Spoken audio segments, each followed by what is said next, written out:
प्रिय विद्यार्थियों, आज हम सभी नीति नवनीतम का अध्ययन करेंगे। इस पाठ के विषय में हम जान लें।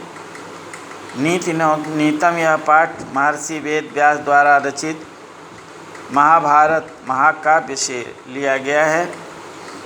इस महाभारत में कौरवों और पांडवों की युद्ध कथा का वर्णन है। महाभारत के प्रमुख पात्र हैं विदुर, और ये धृतराष्ट्र के भाई हैं और एक उपदेशक भी हैं। समय समय पर ये धृतराष्ट्र को उपदेश देते हैं और इनका उपदेश जो है विदुर नीति के नाम से प्रसिद्ध है। विदुर नीति में ज्ञान की बातें बताई गई हैं। इसमें महाभारत युद्ध की भयावह स्थिति को देख कर के घबराए हुए धृतराष्ट्र को महात्मा विदुर उपदेश देते हैं, उसका वर्णन किया गया है। आप सभी देखें पहला श्लोक। सुलभा पुरुषा राजन सततम प्रियवादिन अप्रियस्य पथ्यस्य भक्ता श्रोता च दुर्लभम। इसका संदर्भ जान लीजिए। प्रस्तुत श्लोक हमारी पाठ्यपुस्तक संस्कृत पदपीयूषम के नीति नवनीतम से उद्धृत है, लिया गया है।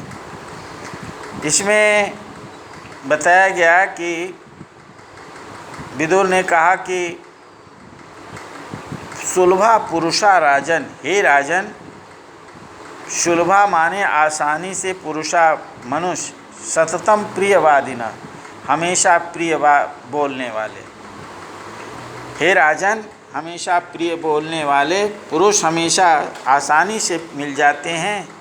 अप्रियस्य पथ्यस्य, अप्रिय और हितकारी बोलने वाला और सुनने वाले ये दोनों दुर्लभ हैं, अर्थात ये दोनों नहीं मिलते हैं।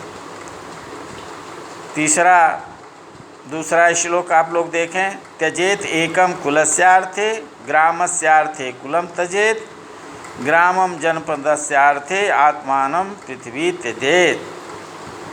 यहाँ इस श्लोक में अपने हित के लिए सब कुछ छोड़ देना चाहिए। अपने व्यक्ति को अपने हित के लिए सब कुछ छोड़ देना चाहिए। मनुष्य को परिवार की भलाई के लिए, परिवार की त्यजेत एकम एक को, कुलस्यार्थे परिवार के लिए, परिवार की भलाई के लिए एक को छोड़ देना चाहिए। ग्रामस्यार्थे कुलम त्यजेत, और गांव के लिए परिवार को छोड़ देना चाहिए। ग्रामस्य जनपदार्थे, जनपद की भलाई के लिए गांव को छोड़ देना चाहिए। आत्मार्थे पृथ्वी त्यजेत, और आत्मा के लिए, अपने कल्याण के लिए पृथ्वी को छोड़ देना चाहिए। यहाँ व्यक्ति को अपने परिवार की भलाई के लिए एक को छोड़ देना चाहिए और गांव के लिए परिवार को छोड़ देना चाहिए। जनपद के लिए गांव को छोड़ देना चाहिए और अपने अर्थात आत्मा की भलाई के लिए पृथ्वी को छोड़ देना चाहिए। तीसरा श्लोक देखिए। श्रूयताम धर्म सर्वस्वम श्रुत्वा चाप्य अवधार्यताम आत्मना प्रतिकूलानि परेशान न समाचरेत।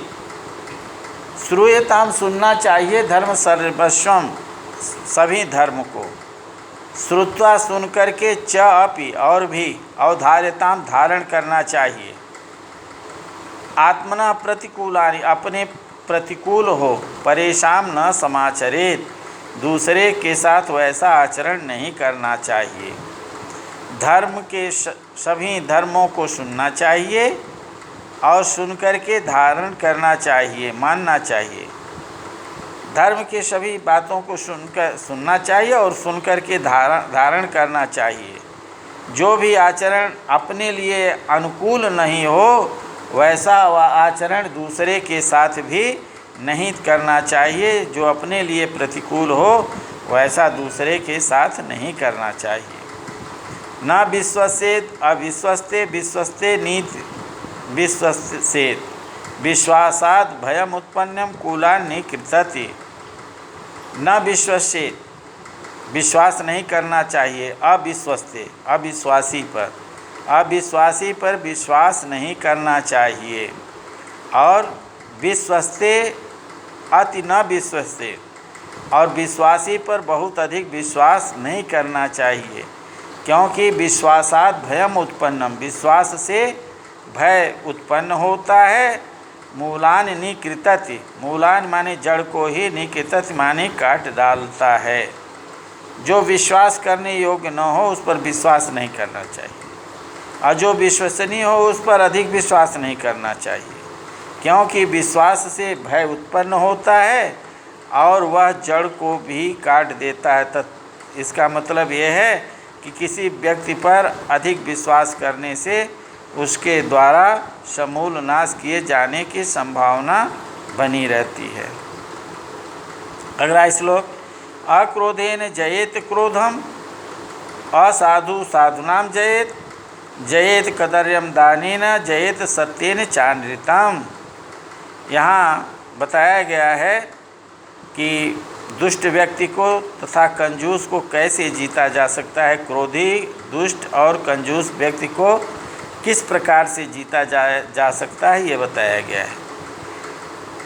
अक्रोधेन, शांति से, जयत जीतना चाहिए, क्रोधम क्रोध को, शांति से क्रोध को जीतना चाहिए।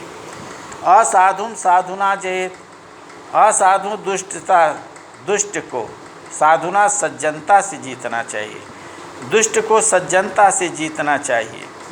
जयत कदर्नेन दानेन, दानेन दान से, कदर्यम कंजूसी को जीतना चाहिए। और जयेत सत्यम चानृतम, जयेत जीतना चाहिए सत्येन, सत्य से, च अनृतम और झूठ को। क्रोध को शांति से जीतना चाहिए, दुष्ट को सज्जनता से जीतना चाहिए, और कंजूसी को दान से जीतना चाहिए, और झूठ को सत्य से जीतना चाहिए। अगला श्लोक देखिए, वृत्यम यत्नेन संरक्षेत वित्तमायात याति च, अच्छीणो वित्त क्षीणो वृत्तस्तु हतो हत। वृत्तम चरित्र की, यत्नेन प्रयासपूर्वक, संरक्षित रक्षा करनी चाहिए।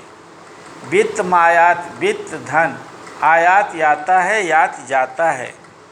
अक्षीणो वित्तता क्षीणो, अक्षीणो कुछ नहीं गया, वित्तता क्षीणो धन के चले जाने पर, वृत्तस्तु हतो हता, एवं चरित्र के चले जाने पर सब कुछ चला जाता है।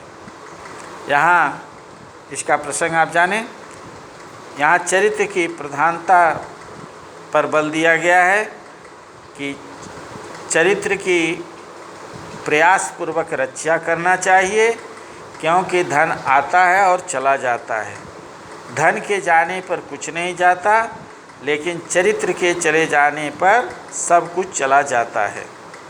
अगला श्लोक देखिए, शीलम प्रधानम पुरुषे तद अस्य प्रणयस्यति, न तस्य जीविते नार्थो न धनेन च बंधुभिः।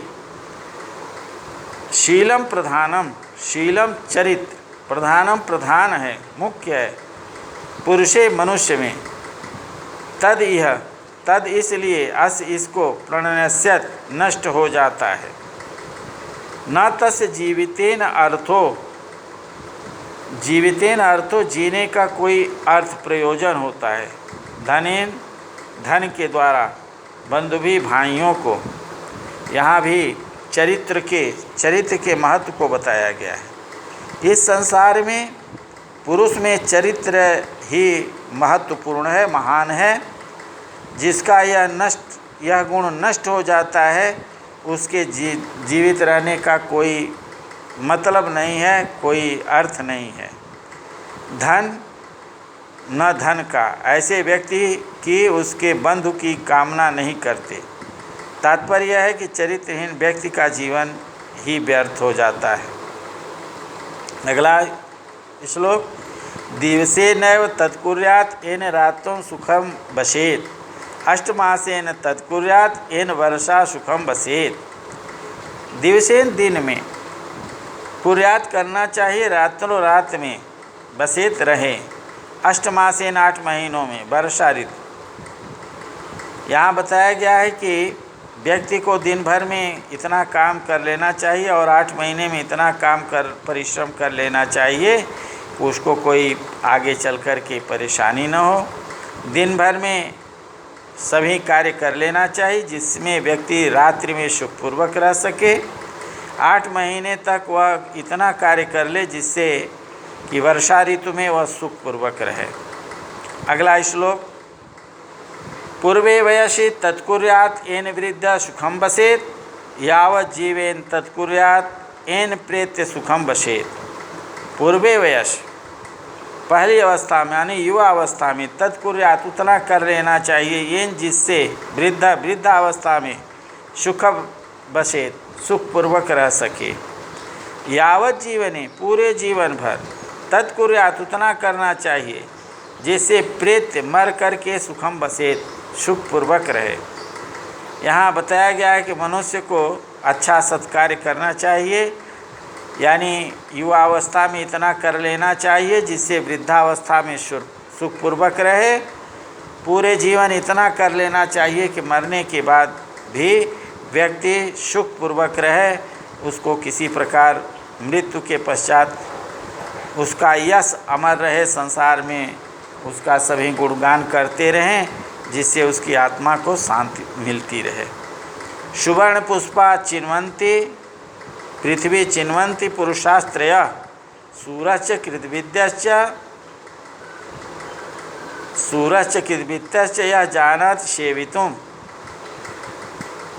यहाँ पृथ्वी को भोगने की क्षमता रखने वाले व्यक्ति का वर्णन किया गया है कि शूरम, सुवर्ण पुष्पम, सुवर्ण पुष्प को चिन्वंत चुनते हैं, पुरुषास्त्रया 3 प्रकार के व्यक्ति। यहाँ 3 प्रकार के व्यक्ति ही संसार में स्वर्ण के पुष्प को चुनते हैं, अर्थात सभी संपत्तियाँ उनके पास आती हैं। जो शूरवीर हैं, जो विद्या प्राप्त किए हुए हैं, जो दूसरों की सेवा करना जानते हैं, ये 3 प्रकार के पुरुष ही पृथ्वी से स्वर्ण पुष्पों को चुनते हैं। कहने का तात्पर्य ये कि पृथ्वी पर सभी प्रकार की संपत्तियां उपलब्ध हैं। इन संपत्तियों को शूरवीर, विद्वान और परोपकारी ही प्राप्त करते हैं। अगला श्लोक, अर्थागमो नित्य आरोगिता प्रियाश्च भार्या प्रियवादिनी च वस्यस्य पुत्रो अर्थकरी च विद्या खट जीवलोकस्य सुखानि राजन। अर्थागमो, अर्थ धन, आगमो आना, नित्यम आरोगिता हमेशा निरोग रहना, प्रियाश्च प्रिय, भार्या पत्नी, प्रियवादिनी प्रिय बोलने वाली, वस्यश्च आज्ञाकारी पुत्रो पुत्र, अर्थकरी च विद्या और अर्थकरी अर्थ धन देने वाली विद्या, खट जीवलोकस्य सुखानि राजन। हे राजन, ये 6 व्यक्ति को सुख देने वाले होते हैं। हे राजन, सदा धन का आना, रोग रहित होना, प्रिय और मधुर बोलने वाली पत्नी, बस में रहने वाला आज्ञाकारी पुत्र और धन कमाने वाली विद्या, ये 6 इस संसार जीवलोक में, संसार में यही 6 सुख हैं। तात्पर्य यह है कि जिनके पास ये 6 चीज़ें हैं उन्हें सभी सुख की, उन्हीं को ही सुखी मानना चाहिए। आज हम सभी नीति नवनीतम का अध्ययन किए। सभी बच्चे संकेत डाल कर के अर्थ लिखें, दोहरा लेंगे जहाँ जिनके समझ में नहीं आया हो। मेरे YouTube चैनल राजेश प्रकाश मिश्रा के कमेंट बॉक्स में लिख कर के भेजें, उसका समाधान मैं भेजूँगा। आप सभी पढ़ें, आगे बढ़ें। शेष अगले वीडियो से आपके साथ